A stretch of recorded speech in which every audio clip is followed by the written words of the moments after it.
আসসালামু আলাইকুম চাচা। ওয়ালাইকুম আসসালাম। কেমন আছেন চাচা? ভালো আছি বাবা, তুমি? জি চাচা, আমিও ভালো। এখনো তো এলে না বাবা? আসলে চাচা একটু ব্যস্ত আছি, তাই যেতে পারবো না। চিন্তা করবেন না, সব ঠিক হয়ে যাবে।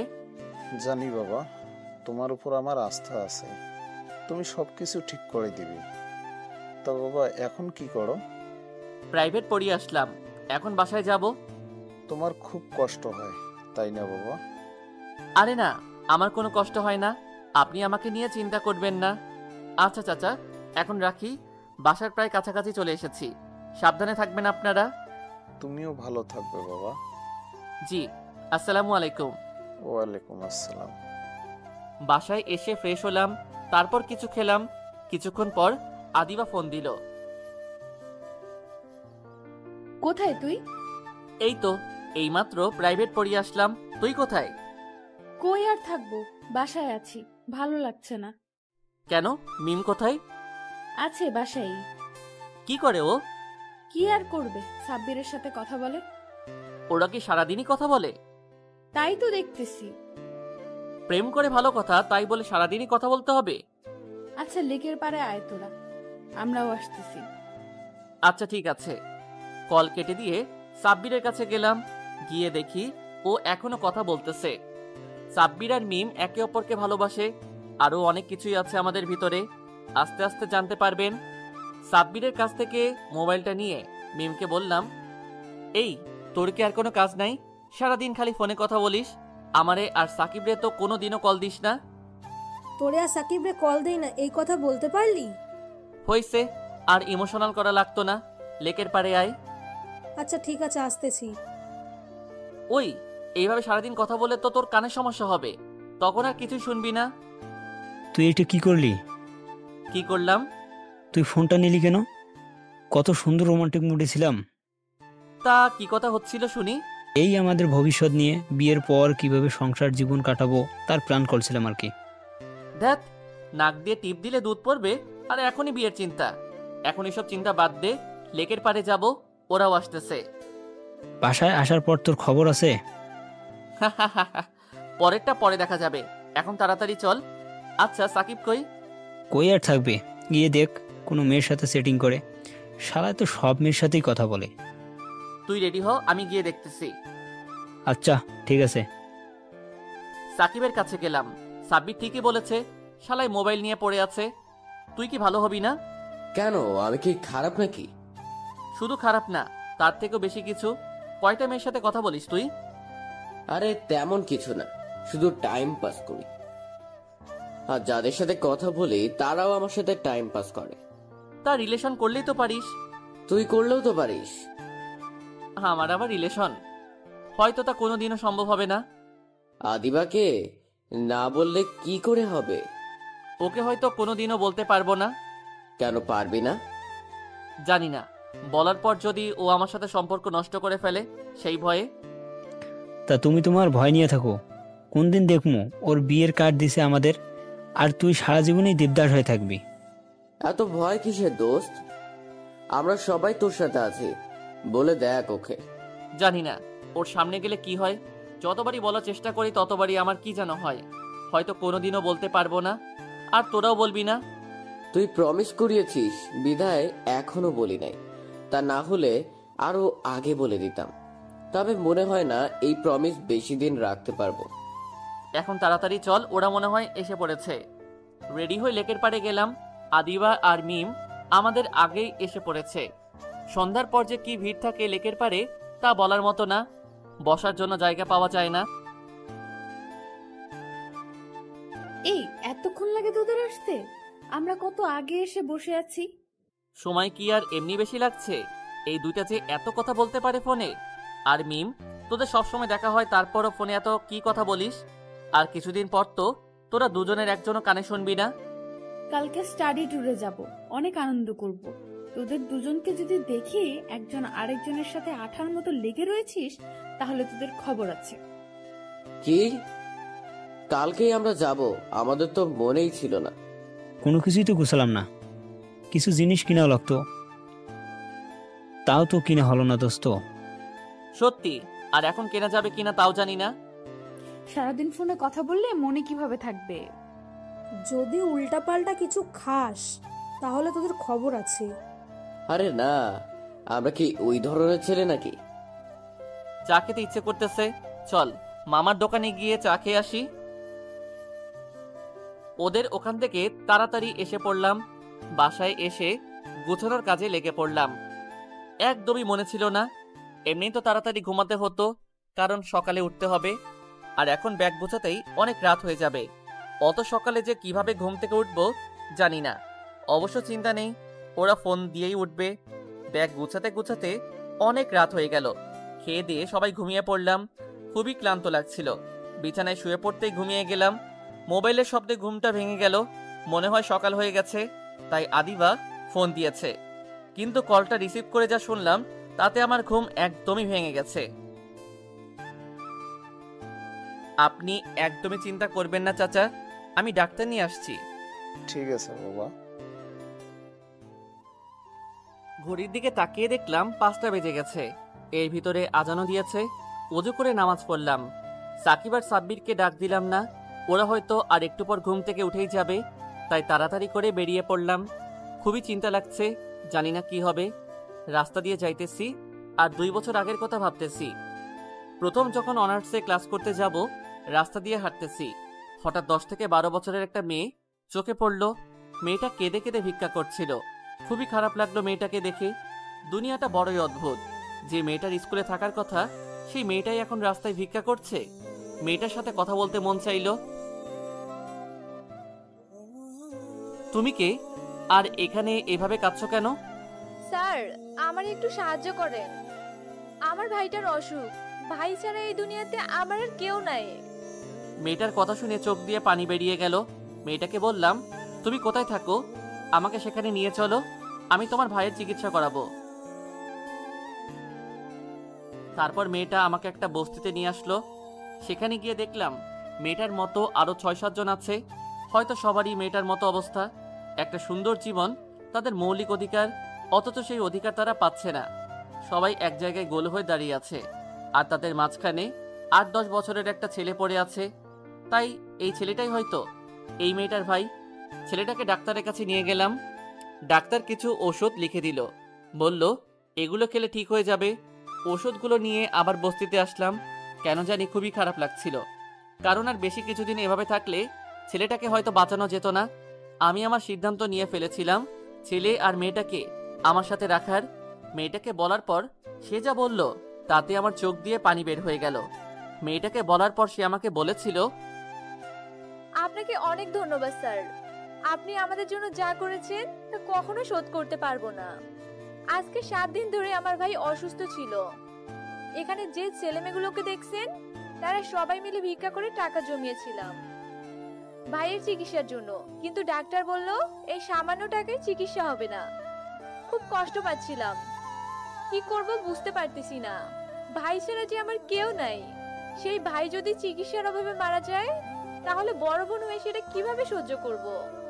ঠিক তখনই আপনি ফেরেশতার মতো এসে সাহায্য করলেন। আমাদের সাথে আরো একজন থাকে, সে খুবই বয়স্ক লোক, তার সব থাকতেও সে একা। সেও আমার ভাইয়ের জন্য ভিক্ষা করতে গেছে। আমরা একজনের খাবার সবাই মিলে ভাগ করে খাই, কারণ আমরা সবাই এক।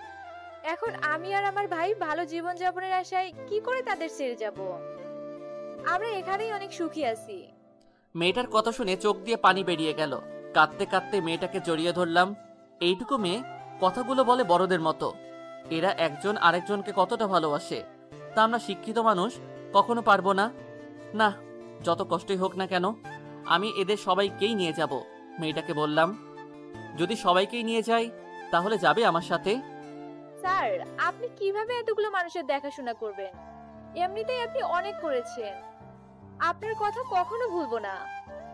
আমরা চাই না আপনাকে আর কষ্ট দিতে, চলে যান আপনি। চুপ, একদম চুপ। কথা বেশি শিখে গেছো তুমি, আর আমাকে স্যার না ভাইয়া বলবা। আজ থেকে আমি তোমাদের বড় ভাই, আর আমি চাই না আমার ভাই বোনেরা কষ্টে থাক। মেয়েটা কাঁদতে কাঁদতে আমাকে জড়িয়ে ধরে বলল, আপনি একা আমাদের দায়িত্ব নেবেন? তা আমার উপর ছেড়ে দাও। কিছুক্ষণ পর একজন বৃদ্ধ লোক আসলো। সব ছেলেমেয়েরা গিয়ে তাকে জড়িয়ে ধরলো। চাচা, এই ভাইয়াটা আমাদের সবাইকে নিয়ে যাবে। তুমি কি করে একা এসব করবে? পারবো আমি। কি আজব দুনিয়া, যেখানে নিজের ছেলেমেয়েরা আমাকে রাস্তায় ফেলে দিয়েছে সেখানে তুমি আমাদের নিয়ে যেতে চাও, অথচ আমার সাথে কোনো রক্তেরও সম্পর্ক নেই তোমার। রক্তের সম্পর্ক তো এই ছেলে মেয়েদের কারোর সাথে কারো নেই, আপনার ও এই ছেলে মেয়েদের সাথে নেই। তারপরও আপনারা সবাই এক।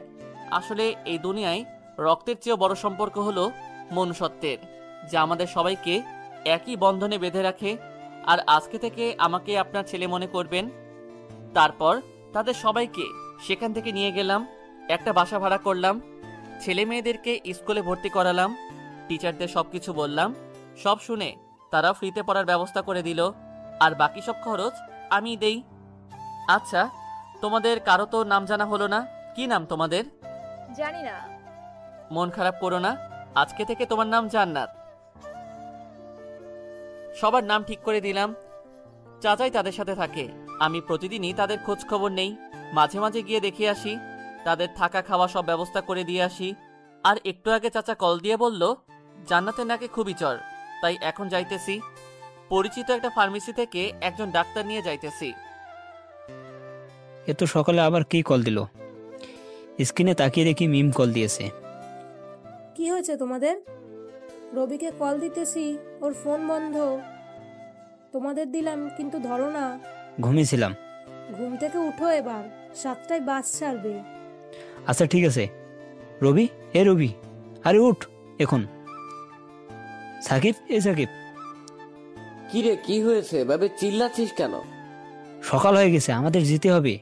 সেই কথা কি মনে আছে? 7টায় বাস ছাড়বে। আচ্ছা। হে রবি কোথায়? ও তো বিছনায় নেই, আর দরজাটা খোলা। গেল কোথায় ও? কল দে তোর নাম্বারে।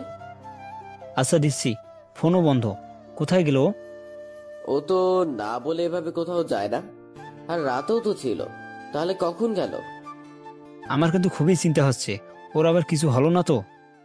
আরে ফালতু কথা বলিস না তো, ওর হয়তো কোনো জরুরি কাজ ছিল, আমরা ঘুমেছিলাম তাই ডাক দেইনি, আর ফোনে হয়তো চার্জ শেষ হয়ে গেছে। আমরা ওর ব্যাগ নিয়ে গাড়িতে চলে যাই, দেখবি গাড়ি ছাড়ার আগেই ও চলে আসবে। তাই যেন হয়। যাওয়ার পরই সব ছেলেমেয়েরা জড়িয়ে ধরলো। চিন্তা করো না, জান্নাত ঠিক হয়ে যাবে। ডাক্তার ওষুধ লিখে দিল আর বলল ভয়ের কিছু নেই, হালকা জ্বর, এই ওষুধগুলো খেলে ঠিক হয়ে যাবে। তারপর জান্নাতকে কিছু খাইয়ে ওষুধগুলো খাইয়ে দিলাম। ভাইয়া তুমি এসেছো? আমার না খুব ভয় করছিল। ভয়ের কিছু নেই, সামান্য জ্বর, এই ওষুধগুলো খেলে ঠিক হয়ে যাবে। এখন একটু ঘুমাও, তাহলে তাড়াতাড়ি সুস্থ হয়ে যাবে। জান্নাতকে ঘুম পাড়িয়ে ঘড়ির দিকে তাকালাম, দেখি 7টা প্রায় বেজে গেছে। 7টায় বাস ছাড়বে, তাই আমার আর যাওয়া সম্ভব নয়। কোথায় রবি? এখনো তো এলো না। আমরা জানি না। মিম কল দেওয়ার পর উঠে দেখি রবি নেই, দরজাও খোলা। আমরা ভেবেছিলাম হয়তো কোনো জরুরি কাজে গেছে, গাড়ি ছাড়ার আগেই চলে আসবে, তাই ওর ব্যাগ নিয়ে এসেছি। চল তো ওকে গিয়ে খুঁজে দেখি, ওর আবার কিছু হলো না তো? এখন আর নামা যাবে না, গাড়ি ছেড়ে দিয়েছে। আর এখন তোমরা নেমে গেলে পরে তোমাদের কিছু হলে তোমাদের বাবা মার কাছে কি জবাব দিব? কারণ তারা তো জানে তোমরা আমাদের সাথে আছো। কিন্তু স্যার রবি, ওর হয়তো জরুরি কোনো কাজ আছে, কিছুক্ষণ পর দেখবা কল করেছে। এখন তোমাদের যেতে দেওয়া সম্পূর্ণ নিয়মের বাইরে। মোবাইলটা বের করে দেখলাম বন্ধ আছে। রাতে চার্জ দিতে মনে ছিল না, ওরা হয়তো অনেক চিন্তা করবে, ওদেরকে কিছু বলেও আসিনি। তাড়াতাড়ি চার্জ দিয়ে ফোনটা অন করলাম, তারপর সাকিবকে কল দিলাম। রবি, তুই কোথায়? তোর কিছু হয়নি তো? আরে না, আমার কিছুই হয়নি, একদমই ঠিক আছি। আসলে ফোনে চার্জ ছিল না, বন্ধ হয়ে গেছিল। আমি জরুরি একটা কাজে এসেছিলাম। ফজরের নামাজের পর বাসা থেকে বের হয়েছি, তোরা ঘুমিয়েছিলি তাই ডাক দেইনি। তুই কি মানুষ না অন্য কিছু? এরকমটা কেউ করে? জানিস তোর জন্য আমরা কতটা চিন্তিত ছিলাম। আমরা ভেবেছিলাম তুই হয়তো গাড়ি ছাড়ার আগেই চলে আসবি, তাই তোর ব্যাগও নিয়ে এসেছি, কিন্তু তুই আসিসনি। আমরা তো ভয় পেয়ে গেছিলাম যে তোর আবার কিছু হয়নি তো। গাড়ি থেকে নেমে আসতে চাইছিলাম, কিন্তু টিচার নামতে দেয় না। তুই আমাদের বললেই পারতি। সরি রে, বুঝতে পারি নাই। বুঝতে পারবাও না, নাও আদিবার সাথে কথা বলো। তোরে হাতের কাছে পাইলে যে কি করতাম এখন তা শুধুই আমি জানি। তুই একটা বদমাইশ। এই তুই হাসছিস কেন? তোর মুখে এইগুলো শুনতে ভালোই লাগে। চুপ, একদম চুপ। ট্যুর থেকে আসি, তারপর তোর খবর নিব। শালা তোর চিন্তায় আমরা মরে যাই আর তুই জরুরি কাজ নিয়ে আসিস। কতটা ভয় যে পাইছিলাম। তুই একবারও আমাদের ফোন দেওয়ার প্রয়োজন মনে করলি না? ওই চুপ করে আছিস কেন? কিছু বলছিস না কেন? কি বলবো? আসলেই তুই একটা বদমাইশ। জানি আমি। আচ্ছা তোরা ট্যুর এনজয় কর, রাখলাম। ওরা আর কিছু বলার আগেই কল কেটে দিলাম, কারণ যা বলেছি তারপর হয়তো ওরা আমাকে মেরেই ফেলতো। জানি না ওরা আসার পর কি হবে। সবাই মিলে একসাথে নাস্তা করলাম। ভাবছি ওরা না ফিরে আসা পর্যন্ত এখানেই থাকবো। এখানে থাকার কথা শুনে ছেলেমেয়েরা খুবই খুশি হয়েছে। নাস্তা করে বিছানায় শুয়ে পড়লাম। খুবই ক্লান্ত লাগছিল, তাই ঘুমিয়ে পড়লাম। ঘুম থেকে উঠে ওদের সাথে কিছুক্ষণ আড্ডা দিলাম। এর মধ্যেই জান্নাত ঘুম থেকে উঠে গেছে। তারপর ওর কাছে গেলাম। এখন কেমন লাগছে জান্নাত? ভালো ভাইয়া। তুমি কখন আসলে? আসছি আরো আগেই। চিন্তা করো না, খুব তাড়াতাড়ি সুস্থ হয়ে যাবা। তোমাকে খুব কষ্ট দিলাম ভাইয়া। আমাদের জন্য তুমি যা করেছো তা হয়তো আমাদের আপন ভাই থাকলেও করতো না। আমরা কখনো ভাবিনি এরকম জীবন পাবো। যাও, তোমাদের সাথে কথা নাই। তোমরা আমাকে আপন ভাই ভাবো না। তুমি তো আমাদের বাবা মায়ের মতো। বাবা মা যেভাবে ছেলে মেয়েদের দেখাশোনা করে ঠিক তেমন ভাবে তুমি আমাদের দেখাশোনা করো। বড়দের মতো কথা কোথায় শিখছো তুমি? রাস্তায় থাকতাম না, তাই শিখে গেছি। চুপ, আর একবারও ওইসব কথা বলবা না। কিন্তু ভাইয়া না বলে তো আর আমাদের পরিচয় মুছে যাবে না। তোমরা কি ছিলে তাতে তোমার পরিচয় হবে না। সামনে কি হবা সেটাই তোমাদের আসল পরিচয় হবে। মন দিয়ে লেখাপড়া করবা, যাতে তোমরা সবাই বড় কিছু অর্জন করতে পারো। সবসময় একটা কথা মনে রাখবা, যুদ্ধটা তোমার নিজের সাথে নিজের। তোমার সব থেকে বড় প্রতিদ্বন্দ্বী তুমি নিজেই। অনেক ভালোভাবে পড়ালেখা করব ভাইয়া, আপনার জন্য হলেও করব। তা না হলে আপনার সব কষ্ট বৃথা যাবে। অনেক কথা হয়েছে, এখন কিছু খেয়ে নাও, তাহলে ভালো লাগবে। কিন্তু খেতে ইচ্ছে করছে না ভাইয়া। না খেলে তাড়াতাড়ি সুস্থ হবা না। তারপর জান্নাতকে কিছু খাইয়ে দিলাম।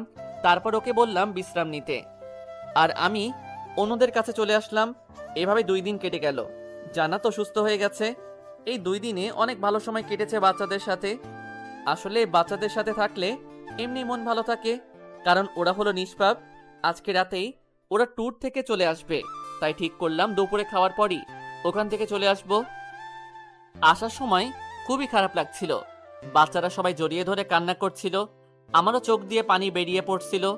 আর বেশিক্ষণ ওখানে থাকলাম না, ওদের বুঝিয়ে শুনিয়ে চলে আসলাম। আমাকে কান্না করতে দেখলে হয়তো ওরা আরো কান্না করত, তাই তাড়াতাড়ি চলে আসলাম। বাসায় আসার পর চাচার কাছে ফোন দিয়ে ওদের খবর নিলাম। বিছানায় শুয়ে পড়তেই ঘুমিয়ে গেলাম। রাতে ওদের আসার জন্য অপেক্ষা করতে থাকলাম।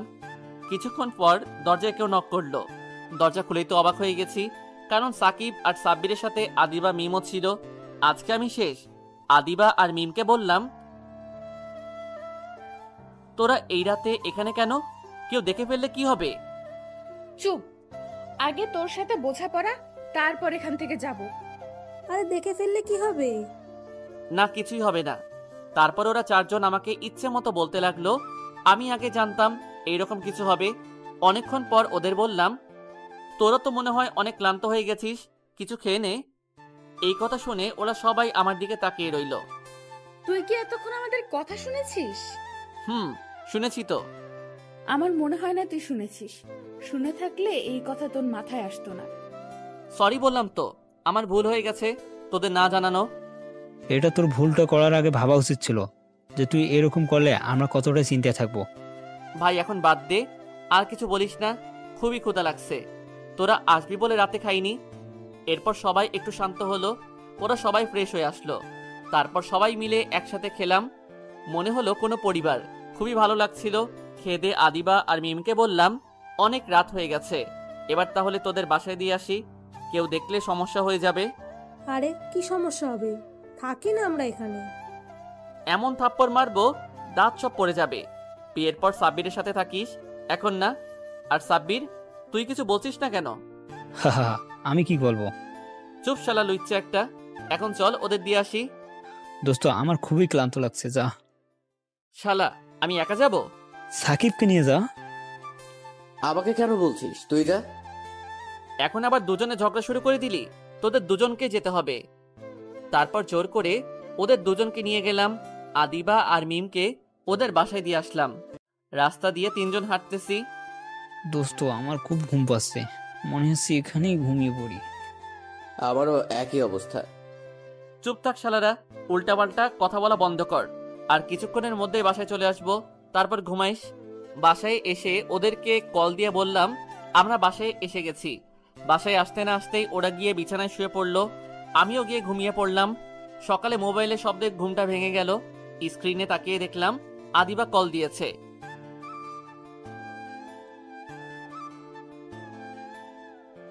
এত সকালে কল কেন দিয়েছিস?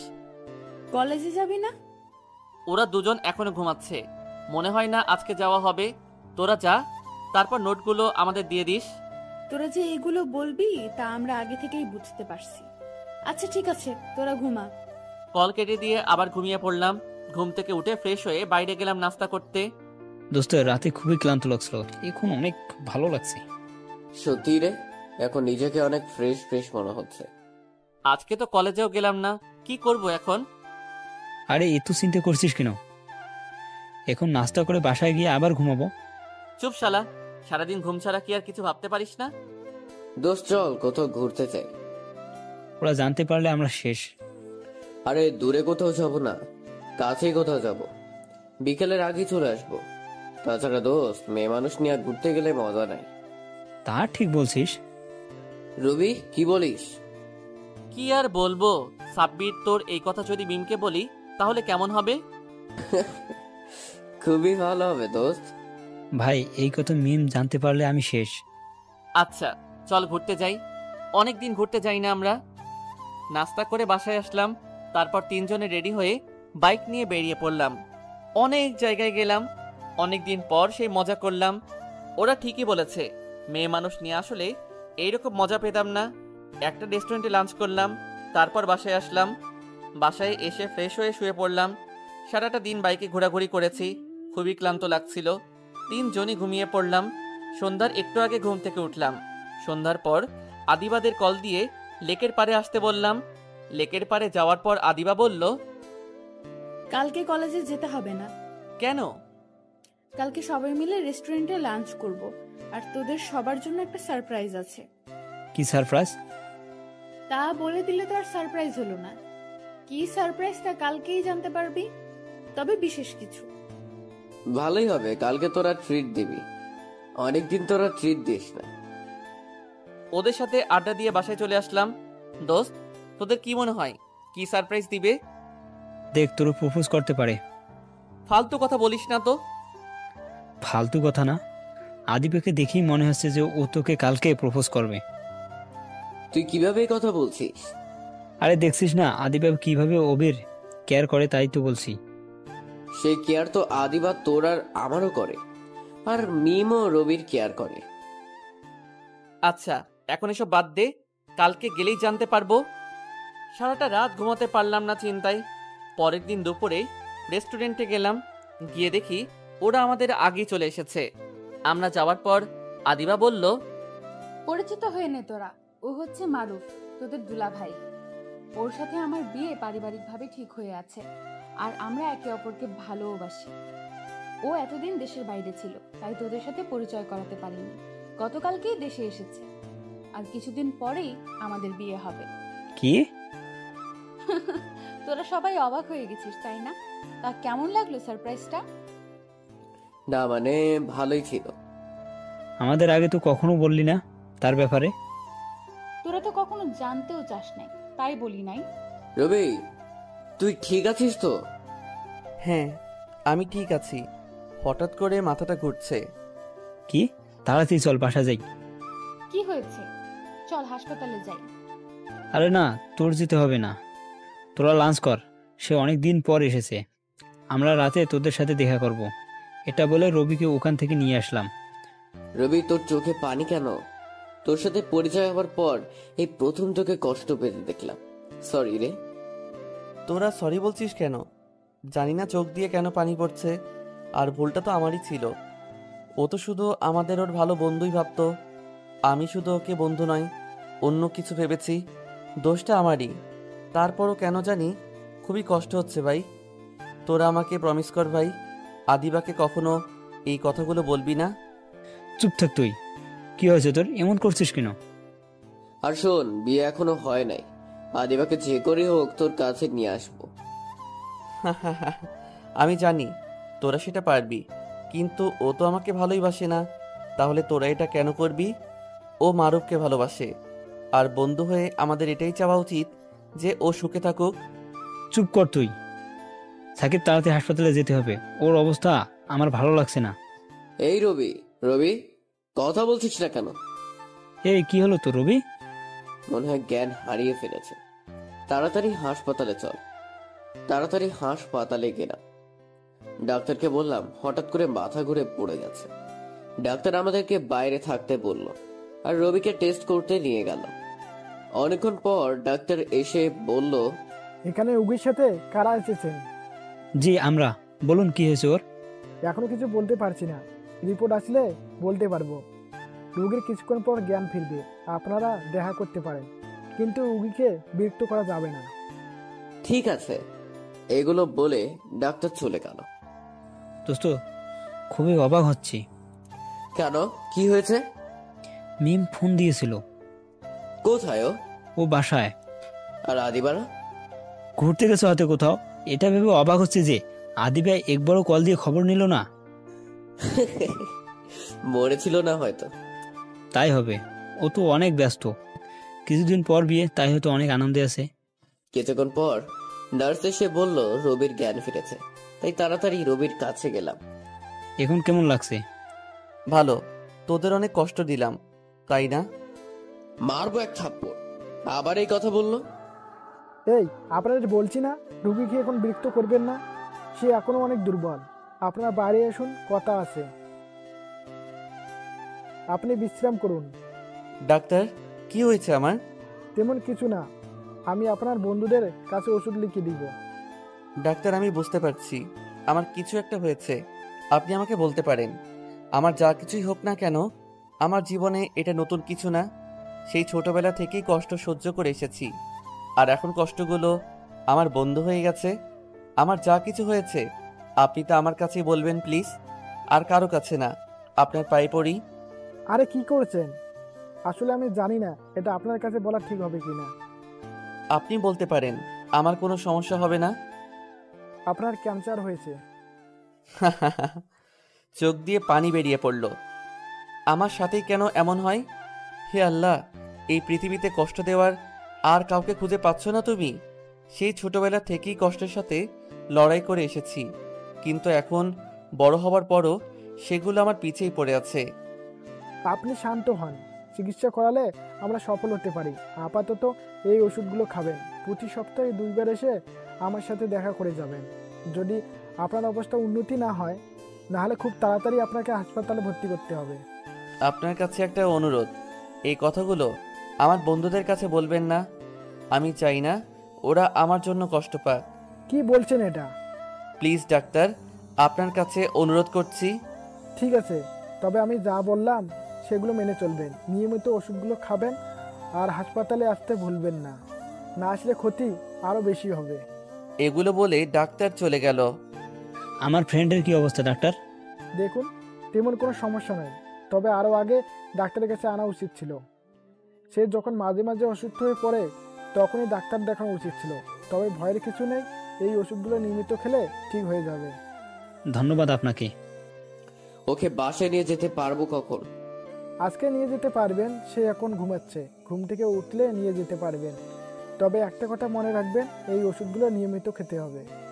ঠিক আছে, আমরা ওর খেয়াল রাখবো। ধন্যবাদ আপনাকে। দেখছিস, আমরা ওকে আগেই বলছিলাম ডাক্তার দেখা, কিন্তু ও আমাদের কথা শুনলো না।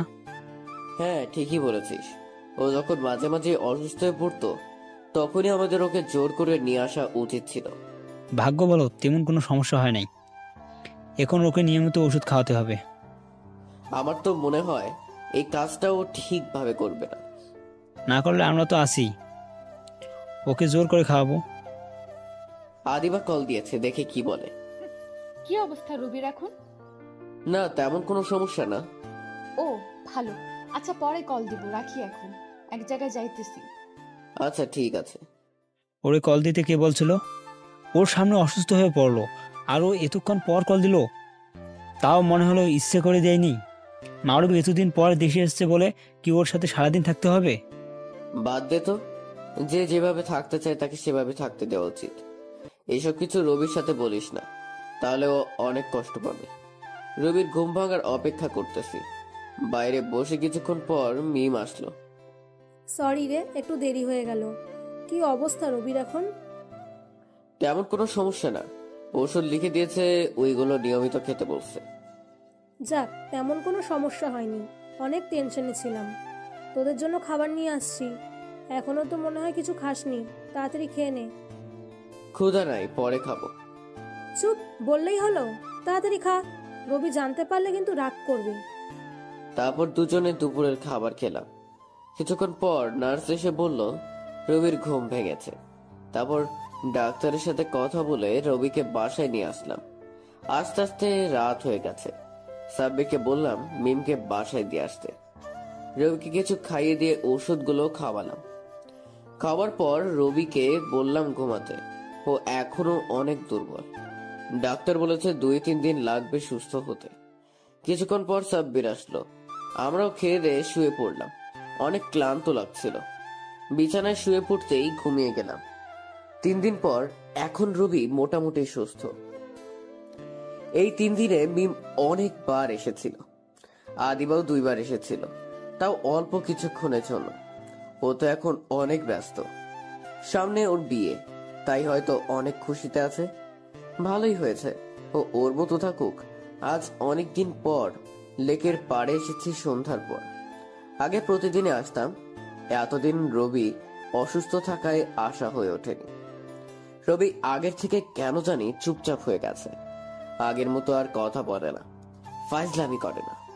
হয়তো আদিবার জন্য, জানি না ওকে কিভাবে সান্ত্বনা দিব। ওকে দেখে মনে হয় ওর মনের মধ্যে অনেক কষ্ট লুকিয়ে আছে।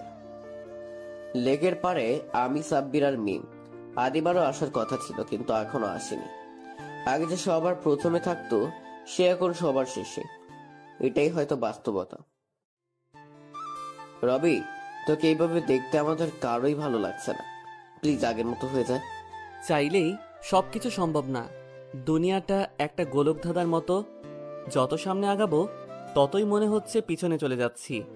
মাঝে মাঝে ভাবি কি এমন ভালো কাজ করেছিলাম যে তোদের মতো বন্ধু পেয়েছি। তোরা আমার জন্য যা করেছিস আমার নিজের বাবাও তা করেনি। মানে? যখন আমার বয়স 10 বছর তখন আমার মা মারা যায়। মোটামুটি বুঝতাম যে মার ভালোবাসা আর পাবো না। তারপর বাবা আর একটা বিয়ে করে। বাবা যখন বলেছিল এটা আমার নতুন মা, তখন কিছুটা হলেও খুশি হয়েছিলাম, এটা ভেবে যে মায়ের ভালোবাসা হয়তো পাবো। কিন্তু আমার ভাগ্যটা হয়তো খারাপ ছিল। আমি তাকে মা মনে করলেও সে আমাকে তার ছেলে মনে করতে পারেনি। 2-3 বছর পর নতুন একটা বোন হলো। অনেক খুশি হয়েছিলাম তখন। কিন্তু নতুন মা চাইছিল না যে আমি তাদের সাথে থাকি, তাই বাবা আমাকে হোস্টেলে পাঠিয়ে দিল। সে শুধু লেখাপড়ার খরচ দিত আর মাঝে মাঝে কল দিয়ে খোঁজখবর নিত। বাবা যখন আমাকে হোস্টেলে পাঠাচ্ছিল তখন অনেক অবাক হয়েছিলাম, কারণ যে বাবা আমাকে ছেড়ে এক মুহূর্ত দূরে থাকতে পারতো না, সেই বাবাই আমাকে দূরে পাঠিয়ে দিচ্ছে। আমার বোন তার ভাই আছে জানার আগেই আমি তাদের থেকে দূরে। সবকিছু থাকতেও আমি অনাথের মতো বড় হয়েছি। মাঝে মাঝে যখন বাড়িতে যেতাম তখন তাদের দেখে মনে হতো তারা একদমই খুশি হয়নি। বোনের সাথে কথা বলতে চাইতাম, ও আমার কাছে আসতে চাইতো, কিন্তু আমার নতুন মা আমাদের মাঝখানে দেওয়াল হয়ে থাকতো। একটা সময় তো তারা বলেই দিল আমার আর বাড়িতে যাওয়ার দরকার নেই। বাবা যখন আমাকে বলল আমার সব খরচ দিবে, কিন্তু আমার বাড়িতে যাওয়া নিষেধ, তখন অনেক কেঁদেছিলাম। হয়তো সেই কান্নার সাক্ষী কেউ হতে পারিনি। আস্তে আস্তে বড় হতে থাকলাম। তারপর তোদের সাথে পরিচয় হলো। তখন মনে হলো আমার কষ্টের দিন শেষ। কিন্তু আমার ভাগ্যে হয়তো আগে থেকেই লেখা ছিল কারো ভালোবাসা পাবো না। তাই তো যাকেই আপন মনে করি সেই দূরে চলে যায়। যাকেই সব থেকে বেশি ভালোবেসেছি সেই আমাকে ছেড়ে চলে গেছে। জানিস, মাঝে মাঝে খুব কষ্ট হয়। একটা দিন যদি নিজের পরিবারের সাথে ভালোভাবে কাটাতে পারতাম তাহলে আর কিছুই চাওয়ার থাকতো না। কিন্তু সেই আশা হয়তো কখনো পূরণ হবে না। ছোট বোনটা হয়তো এখন অনেক বড় হয়ে গেছে। ও হয়তো জানেই না ওর কোনো বড় ভাই আছে। ও দেখতে কেমন তাও জানি না। মাঝে মাঝে মনে হয় আমি মরে গেলেই ভালো হবে। আর কিছু বলতে পারলাম না, তার আগেই ওরা তিনজন আমাকে জড়িয়ে ধরলো। কাঁদতে কাঁদতে বলল সবাই, আর কখনো এই কথা বলবি না। কে বলছি তুই একা? আমরা আছি না? তুই এতটা কষ্টে ছিলি আর আমরা তোর বন্ধু হয়ে তা বুঝতে পারিনি। কেমন বন্ধু আমরা? দেখবি একদিন সব ঠিক হয়ে যাবে। তুই তোর পরিবারের ভালোবাসা পাবি, আর আদিবারও। আর আদিবার তো বিয়ে এখনো হয়ে যায়নি। যখন পরিবারের ভালোবাসা পাবো তখন হয়তো আর আমি এই পৃথিবীতে থাকবো না। আর আদিবা শুধুই আমাকে বন্ধু ভাবে। আমারই ভুল হয়েছে ওকে বন্ধু না ভেবে অন্য কিছু ভাবা। আমি চাই তোরা কখনো আদিবাকে আমার ব্যাপারে কিছুই বলবি না। এর ভিতরেই আদিবা চলে এসেছে, কিন্তু ও একা না, সাথে মারুফ ভাইও আছে। কেমন আছিস তোরা? ভালোই। তুই কেমন আছিস? আমিও অনেক ভালো আছি। রবি, তোর কি অবস্থা? ভালো। তোকে তো আগের মতো লাগছে না, কেমন জানি লাগছে। তোকে দেখে মনে হচ্ছে তুই পরিবর্তন হয়ে গেছিস। আগের মতন আর কথা বলিস না। সবাই পরিবর্তন হয়, তাই আমিও হয়েছি। মানে বুঝলাম না। বাদ দে তো, তোরা কি কোথাও যাচ্ছিস? ও হ্যাঁ, মনেই তো ছিল না। মারুফের সাথে একটু শপিং এ যাব। শুধুমাত্র তোকে দেখতে এখানে এসেছি। ও ধন্যবাদ। ধন্যবাদ কেন? আমাকে দেখতে এসেছিস তাই। আচ্ছা তোরা যা, দেরি হয়ে যাচ্ছে তোদের। ভালো থাকিস, গেলাম। ও কি সেই আদিবা যে আমাদের ছাড়া কিছুই বুঝতো না? রবি অসুস্থতা জানার পরও ও এতটা পরিবর্তন কিভাবে হতে পারে? আরে এখন এসব কথা বাদ দে তো। সবার কাছেই তার ভালোবাসার মানুষ গুরুত্বপূর্ণ, ওর কাছেও তাই। ভালো লাগছে না, চল বাসায় যাই। তোরা দুজন মিমকে বাসায় পৌঁছে দিয়ে আয়। দুজন কেন, একজন গেলেই তো হয়। আমি একা একটু হাঁটি, কেন জানি না এখন খুবই একা থাকতে ইচ্ছে করছে। সামনে হয়তো একাই থাকতে হবে। কিসব উল্টাপাল্টা বলিস রবি? তুই এখনো অসুস্থ। আরে না, আমি একদমই ঠিক আছি। তোরা যা। আর একা তো বাসায় যাব, তোরা মিমকে পৌঁছে দিয়ে বাসায় চলে আসিস। একা একা রাস্তায় হাঁটতেছি, হয়তো সামনে একাই থাকতে হবে।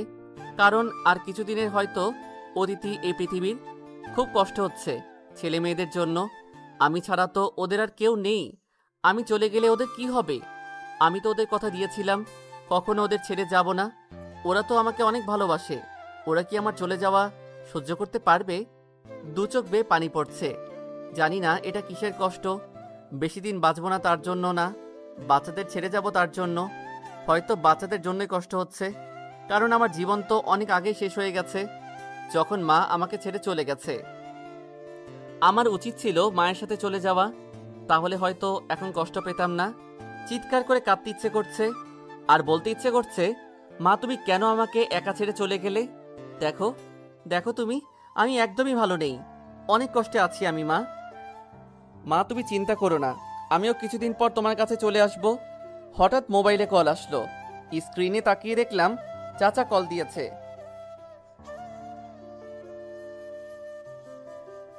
আসসালামু আলাইকুম চাচা। ওয়ালাইকুম আসসালাম। কেমন আছো বাবা? জি চাচা ভালো, আপনি কেমন আছেন? বাচ্চারা সবাই ভালো আছে তো? হ্যাঁ, আমরা সবাই ভালো আছি।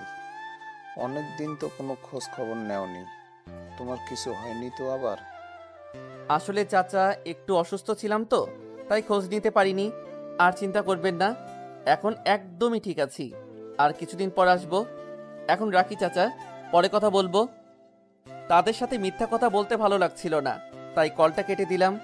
মিথ্যা না বলেও উপায় ছিল না, কারণ তাদের কি করে সত্যটা বলতাম জানি না সামনে কি হবে। বাসায় চলে আসলাম। কিছুক্ষণ পর ওরা চলে আসলো। রাতের খাবার খেলাম, তারপর ওষুধ খেলাম। অবশ্য আমি জানি ওষুধ খেলে কিছুই হবে না। বিছানায় শুয়ে পড়লাম, আদিবার কথা ভাবছি। আচ্ছা, আমি না থাকলে কি আদিবা আমার জন্য কষ্ট পাবে? হয়তো পাবে না, 2-1 দিন মনে থাকবে, তারপর ঠিকই আমাকে ভুলে যাবে। এটাই হয়তো বাস্তবতা। মাঝে মাঝে মনে হয় আদিবাকে বলি, আদিবা আমি তোমাকে অনেক ভালোবাসি, কিন্তু তা কখনো সম্ভব না। দোয়া করি ও ভালো থাকুক। মিম, আদিবা কোথায়? তুই একা কলেজে আসলি, কিন্তু ওকে তো দেখলাম না। আরে, ওর কি এখন আর কলেজে আসার ইচ্ছা আছে? আর কিছুদিনের মধ্যেই ওর বিয়ে, তা নিয়ে কত ব্যস্ত। আমার সাথেই আগের মতো কথা হয় না আর ওর। আগে তো আমার সাথে থাকতো, কিন্তু এখন ওর বাবা মাই এখানে চলে আসছে, তাই ও তাদের সাথেই থাকে এখন। মানুষ যে এতটা পরিবর্তন হতে পারে তা আদিবাকে না দেখলে বুঝতে পারতাম না। কখনো ভাবতেও পারি নাই যে আদিবা এইরকম হবে। ও কি এতই ব্যস্ত যে একবার আমাদের সাথে কথা বলারও সময় পায় না, আর আমরা কল দিলেও ধরে না। তার কয়েক ঘন্টা পর কল ব্যাক করে, তাও কিছুক্ষণের জন্য। আমাদের কথা বাদ দে, ও তো রবিকে অনেক কেয়ার করতো। রবি এত অসুস্থ ছিল, তা ওর খোঁজ খবর নিল না। সাব্বির, এই কথা বাদ দে তো। বাদ দিতে হবে না, আমি কিছুই মনে করিনি। ও তো আর আমাদের সাথে খারাপ কিছু করেনি যে ওর উপর রাগ করব। ও ওর ব্যক্তিগত জীবনে জড়িয়ে পড়েছে। আগে ওর কেউ ছিল না, তখন আমাদের সাথে সময় কাটিয়েছে। এখন ওর ভালোবাসার মানুষ আছে, তাই এখন আর আমাদের প্রয়োজন নাই ওর। আমাদের সাথে ওর পরিচয় একটা কল্পনা ছিল, এটা মনে করে ভুলে যা ওকে। ওকে নিয়ে আর এত ভাবাভাবির দরকার নাই। তুই পারবি ওকে ভুল থাকতে? জানি না, তবে কিছুদিনের মধ্যে এমনি ভুলে যাব। মানে? কিছু না। ইদানিং তোর কথা কিছুই বুঝে উঠতে পারছি না। অসুস্থ হবার পর থেকে তুই যেন কেমন হয়ে গেছিস। সময় হলে ঠিকই বুঝতে পারবি। আবার সেরকম রহস্যময় কথা? আমার জীবনে একটা বড় রহস্য। আমার ভাগ্যেই হয়তো লেখা ছিল কারো ভালোবাসা পাবো না। পরিচয়হীন একটা ছেলে, সব থাকতেও তার কিছুই নেই। আগে মন খারাপ হতো, এখন আর হয় না। আর তোরা আমায় বলতি না যে আমি যখন ওকে ভালোবাসার কথা বলবো তার আগেই ওর বিয়ে হয়ে যাবে। আর দেখ, এটাই সত্যি হলো। ওই যে বললাম না, কষ্ট আমার বন্ধু হয়ে গেছে, তাই তো আমাকে ছেড়ে থাকতে পারে না। চোখ দিয়ে পানি বের হয়ে গেল। আদিবা আমাদের অবহেলা করছে, ভালোই হয়েছে। ও যদি আমার সাথে আগের মতো থাকতো তাহলে হয়তো নিজেকে কন্ট্রোল রাখতে পারতাম না। রবি, তোকে সান্ত্বনা দেওয়ার ভাষা আমাদের নেই। একটা মানুষ কতটা কষ্টে থাকতে পারে তা তোকে না দেখলে বুঝতাম না। তুই এতটা কষ্টে ছিলি, তাও আমাদের কখনো বুঝতে দিসনি। কিন্তু তোকে দেখে মনে হচ্ছে এখনো অনেক কিছু আছে যা আমরা জানি না। প্লিজ আমাদের বল। হ্যাঁ দোস্ত, বল। কিছুই না, তাহলে কি বলবো তোদের? আচ্ছা, এসব কথা বাদ, ক্লাস করতে যাই চল। বিকেলে টিউশনি করাতে গেলাম, অনেক দিন যাওয়া হয় না। তবে ভেবেছি আজকে সবাইকে কিছু বলবো। জানি না তারা কিভাবে নিবে, তারপরে বলতে হবে। আসসালামু আলাইকুম আন্টি। ওয়ালাইকুম আসসালাম। কেমন আছেন আন্টি? ভালো, তুমি? আমিও ভালো। তা এতদিন আসোনি কেন? আসলে আন্টি অসুস্থ ছিলাম। ও, সামনে ওদের পরীক্ষা, আর বন্ধ দিও না। জি আন্টি, আপনাকে কিছু বলতে চাই আন্টি, জানি না কিভাবে নেবেন। বলো তুমি। আসলে আন্টি, আমি কিছু অনাথ বাচ্চাদের সাহায্য করি, ওদের লেখাপড়াও করাই। যদি আপনারা মাসিক কিছু সাহায্য করতেন তাহলে ওরা ভালোভাবে বাঁচতে পারত। দেখো, আমরা কোটি টাকার মালিক নই যে সাহায্য করব। আর তোমার পড়ালেখার টাকাও তো প্রাইভেট পড়িয়েই জোগাড় করতে হবে। তাহলে তোমাকে কে বলেছিল এত বড় দায়িত্ব নিতে? আমি আগেই বুঝেছিলাম তুমি অসুস্থ ছিলে না। এসব ফালতু কারণে বন্ধ দিয়েছো। আবার যদি বন্ধ দাও তাহলে তোমার বদলে অন্য টিচার রাখতে বাধ্য হবে। আর যতদিন বন্ধ দিয়েছো সেই টাকা কেটে রাখা হবে। ঠিক আছে আন্টি, যেখানে যেখানে প্রাইভেট পড়াই সব জায়গাতেই বললাম, কিন্তু অপমানিত হয়েছি। রাস্তা দিয়ে হাঁটতেছি আর ভাবতেছি আমি চলে গেলে ওদের কি হবে। ওদের কথা দিয়েছিলাম ওদের দেখাশোনা করব, কখনো ওদের ছেড়ে যাব না। কিন্তু আমি চলে গেলে তো ওরা আবার রাস্তায় নেমে যাবে। না, এটা হতে দেওয়া যাবে না। আমার ভাই বোনদের এভাবে কষ্ট পেতে দেওয়া যাবে না। কিন্তু কি করব? সাকিব আর সাব্বিরকে বলবো আমি আমার টাকা দিয়ে বাচ্চাদের সাহায্য করি আর প্রাইভেট পড়িয়ে নিজের খরচ চালাই? কিন্তু আমার অর্ধেক খরচ তো সাকিব আর সাব্বির চালায়। আর ওরা যদি ওদের টাকা দিয়ে সাহায্য করে তাহলে তো ওদের অবস্থা আমার থেকেও খারাপ হবে। এখন তো ওরা আমাকে সাহায্য করে, কিন্তু তখন তো ওদের সাহায্য করার মতো আর কেউ থাকবে না। কিন্তু আমি চাই না ওরা কষ্টে থাক। কিন্তু বাচ্চাদের কি হবে? জানি না কি করব। হে খোদা, আমার সাথে কেন এমন হয়? ছোটবেলা থেকে কষ্ট পেয়ে এসেছি, যাকে ভালোবাসি তার থেকেও কষ্ট পেয়েছি, আর এখন তো আমাকে এই দুনিয়া ছেড়ে চলে যেতে হবে। হে আল্লাহ, আমি চলে গেলে ওই বাচ্চাদের কি হবে? আমি ছাড়া যে ওদের কেউ নেই। কাঁদতে কাঁদতে বললাম, না, যে করি হোক সাব্বির আর সাকিবকে বলতে হবে। কিন্তু কিভাবে বলবো? রাতে শুয়ে শুয়ে ভাবতে থাকলাম।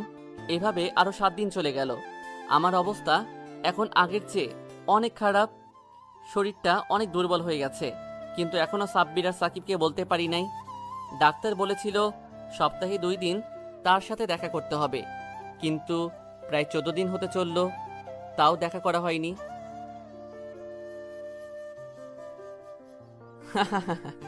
দেখা করেই বা কি হবে?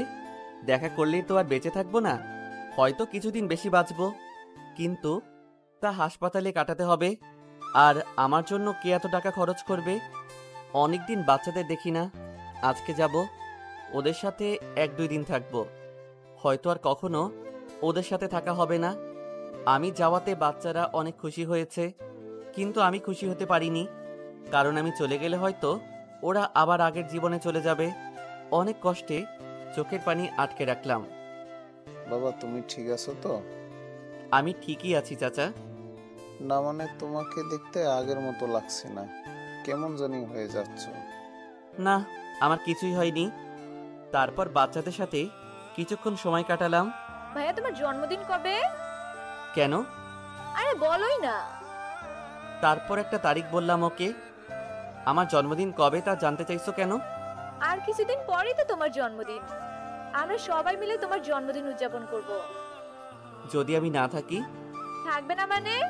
কোথায় যাবা? ওই দিন তোমার থাকতেই হবে, কোথাও যেতে পারবে না। কখন কি হয় তা কেউ বলতে পারে না। হতে পারে ওই দিন আমার কোনো গুরুত্বপূর্ণ কোনো কাজ থাকতে পারে। না, ওই দিন তোমার কোনো কাজ থাকবে না, তুমি আমাদের সাথে থাকবে। জান্নাতকে জড়িয়ে ধরে বললাম, এত কথা কোথায় শিখছো আমার মিষ্টি বোন? তোমার বোন না, তাই শিখে গেছি। আচ্ছা ধরো আমি যদি কোথাও হারিয়ে যাই, তুমি কি আমাকে খুঁজবে? না, খুঁজবো না, কারণ তোমাকে কখনো হারাতে দিব না। চোখ দিয়ে পানি বের হয়ে গেল। জান্নাতকে জড়িয়ে ধরে বললাম, এত ভালোবাসো আমাকে? তুমি তো আমার ভাই, তোমাকে ভালোবাসবো না তো কাকে বাসবো? দেখতে দেখতে 2 দিন চলে গেল। আজকে বিকালেই এখান থেকে চলে যাব, আর হয়তো কখনো আসতে পারবো না এখানে। মন চাইছিল এখানে সারাটা জীবন থেকে যাই, কিন্তু তা কখনো সম্ভব নয়। বাচ্চাদের আর চাচার মুখটা চোখের সামনে ভেসে উঠল। চোখের পানি আর আটকে রাখতে পারলাম না। বাচ্চারা সবাই দৌড়ে এসে আমায় জড়িয়ে ধরল। ওরাও কাঁদছে। অনেকক্ষণ ওদের জড়িয়ে ধরেছিলাম।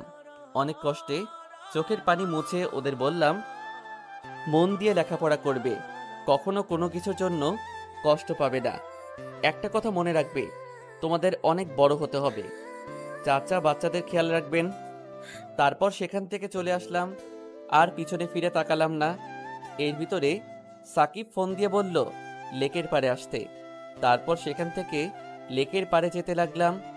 হঠাৎ মোবাইলে একটা কল আসলো অপরিচিত নাম্বার থেকে। রিসিভ করলাম। রিসিভ করার সাথে সাথেই অপর পাশ থেকে কেউ বলতে লাগলো, তোমার মাথায় কি সমস্যা আছে? তুমি বুঝতে পারছো যে তুমি কত বড় সমস্যায় আছো? তোমাকে বলেছিলাম সপ্তাহে 2 বার দেখা করতে। এতদিনে তো তোমার হাসপাতালে ভর্তি হয়ে যাওয়ার কথা। আমারই ভুল ছিল। ওই দিন যদি তোমার বন্ধুর কাছে সব কিছু বলতাম তাহলে ঠিক হতো। আমি অনেক ব্যস্ত ছিলাম, অনেক খুঁজে তোমার নাম্বার পেয়েছি। এতদিনে তো তোমার অনেক অসুস্থ হয়ে যাওয়ার কথা। এখনই তুমি চলে আছো, তোমাকে ভর্তি হতে হবে। ধন্যবাদ আপনাকে আমাকে কল দেওয়ার জন্য। আজকে আমার কাজ আছে, কালকে আসবো। তুমি বুঝতে পারছো না তোমার সাথে কি হতে চলেছে। প্লিজ ডাক্তার, আর আমি অতটাও অসুস্থ না। কালকে ঠিক আপনার সাথে দেখা করব বলেই কল কেটে দিলাম। আমি জানি আমার সাথে কি হতে চলেছে। শুধু শুধু হাসপাতালে ভর্তি হয়ে কি হবে। কিছুক্ষণ পরেই লেকের পাড়ে এসে পড়লাম। কিন্তু অন্য দিনের তুলনায় আজকে সবাই চুপচাপ, কেউ কোনো কথা বলছে না। ওদের দেখে মনে হচ্ছে কোনো কারণে ওদের মন খারাপ। সবাই এভাবে মন খারাপ করে বসে আছিস কেন? কি হয়েছে? আদিবার কালকে বিয়ে, তোকেও কল দিতে চেয়েছিল কিন্তু আমরা নিষেধ করেছি। বলেছি তোকে কল দিতে হবে না, আমরাই বলে দিব। আরে এটা তো খুশির খবর, এতে মন খারাপের কি আছে? আমাদের তো আনন্দ করার কথা, আমরা অবশ্যই কালকে যাব। ওদেরকে মুখে এই কথা বললেও ভিতরে যে কতটা কষ্ট পেয়েছি তা শুধু আমি জানি। কি হলো, সবাই এইভাবে অবাক হয়ে তাকিয়ে আছিস কেন? তোর খারাপ লাগছে না? খারাপ লাগবে কেন? আমি তো আর ওকে বলি নাই যে ভালোবাসি ওকে, আর ও তো জানেও না এটা। ও শুধুই আমাদেরকে ওর বন্ধু ভাবে, তাহলে খারাপ লাগবে কেন? ও আমাদের বন্ধুও ভাবে না। ও আমাদের সাথে কিরকম আচরণ করছে তোর তো অজানা নয়। আরে ধুর, এসব এখন বাদ দে তো, আমরা অবশ্যই কালকে যাব। দোস্ত একটা সত্যি কথা বলতো, তুই কেন যেতে চাইছিস? শেষবারের মতো ওকে দেখতে।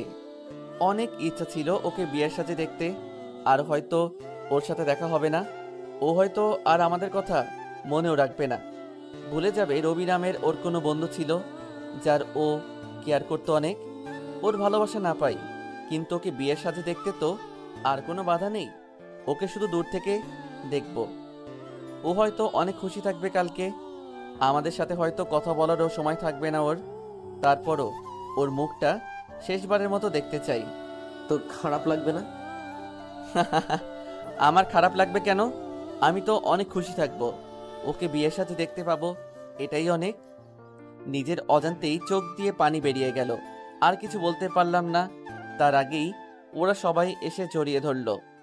সরি রে, আমি ওর সাথে থাকার পরও তোকে বুঝতে পারি নাই। আমিও ভেবেছিলাম ও হয়তো তোকে ভালোবাসে। দূর, এসব কথা বাদ দে তো। পরের দিন রেডি হয়ে আদিবার বিয়েতে গেলাম, কিন্তু সারাটা দিন ফোনটা বেজেই চলেছে। ডাক্তার অনেকবার কল দিয়েছে, কিন্তু রিসিভ করি নাই। আজ বা কাল আমাকে চলে যেতেই হবে। হয়তো হাসপাতালে ভর্তি হলে আরও কিছুদিন বেঁচে থাকলেও থাকতে পারি, কিন্তু আজকে হাসপাতালে ভর্তি হলে আদিবাকে আর কোনোদিন দেখতে পারবো না। আমার কাছে আদিবাকে শেষবারের মতো দেখাটাই অনেক গুরুত্বপূর্ণ। ওর হাসি মুখটা শেষবারের মতো দেখতে চাই ওকে বিয়ের সাজে কেমন লাগে। সকাল থেকে তোকে এতবার কে কল দিয়েছে?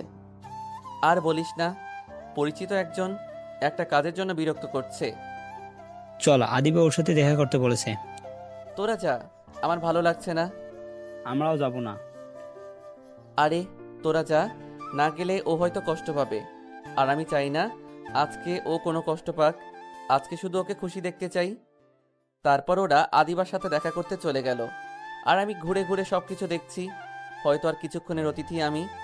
অনেক দুর্বল লাগছে, এক জায়গায় বসে পড়লাম, আর এদিকে ডাক্তার কল দিয়েই যাচ্ছে। ফোনটা বন্ধ করে রাখলাম। আমার শরীরের যা অবস্থা, তাতে অনেক আগেই আমার হাসপাতালে ভর্তি হওয়ার দরকার ছিল।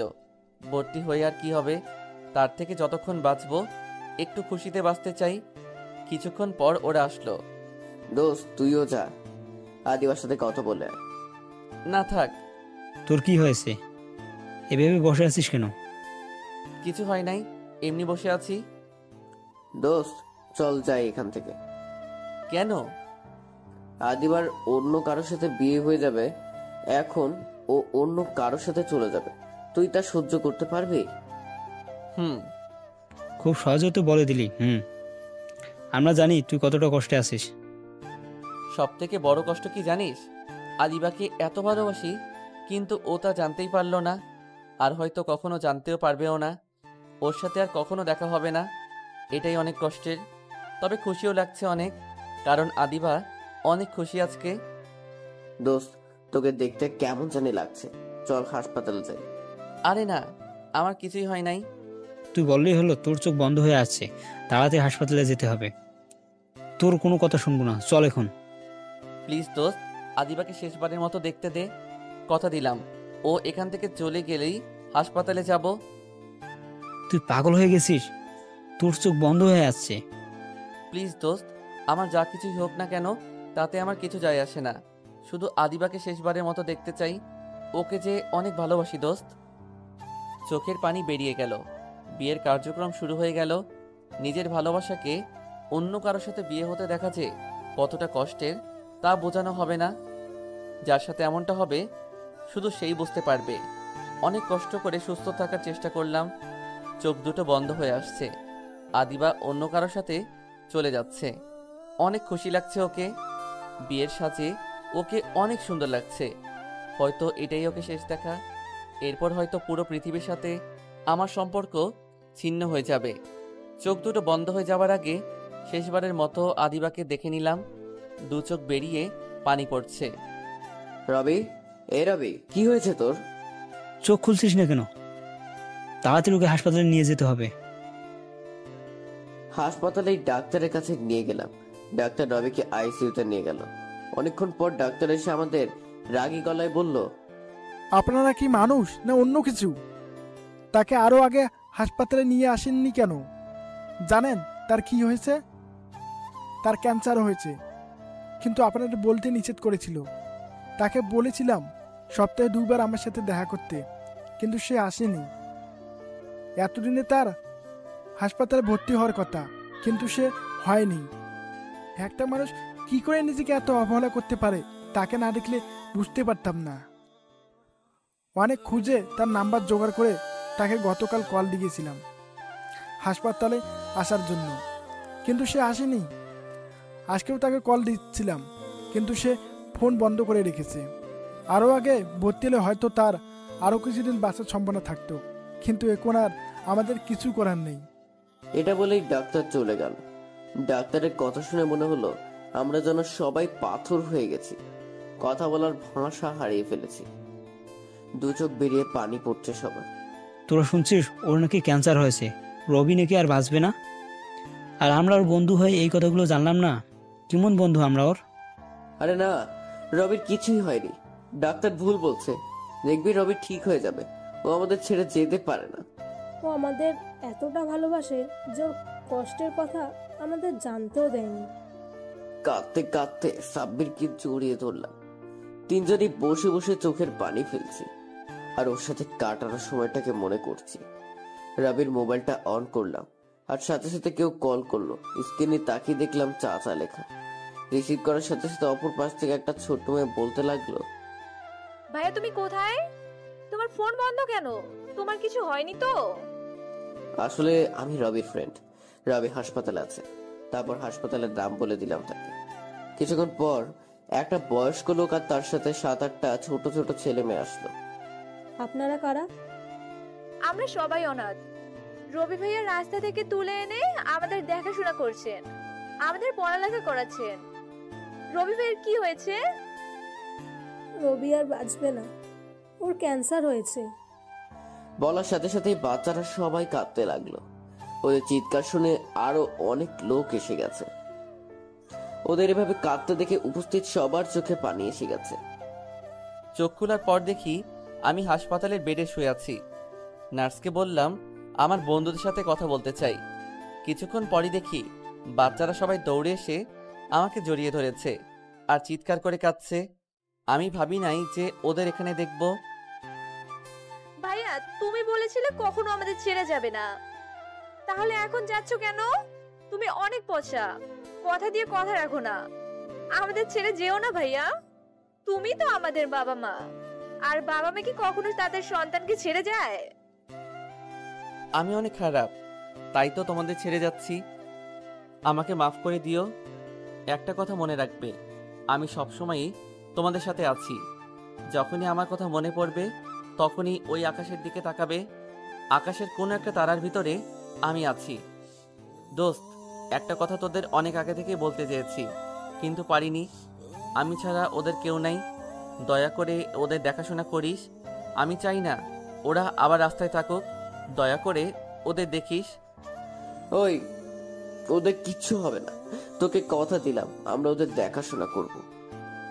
তোর কিছুই হবে না দোস্ত, তুই সুস্থ হয়ে যাবি। মিথ্যা সান্ত্বনা কেন দিচ্ছিস? আমার আর কোনো কষ্ট নেই। জানিয়ে কষ্ট পাচ্ছিলাম তা তো ঠিক হয়ে গেছে। তোদের অনেক কষ্ট দিলাম দোস্ত, পারলে আমাকে মাফ করে দিস।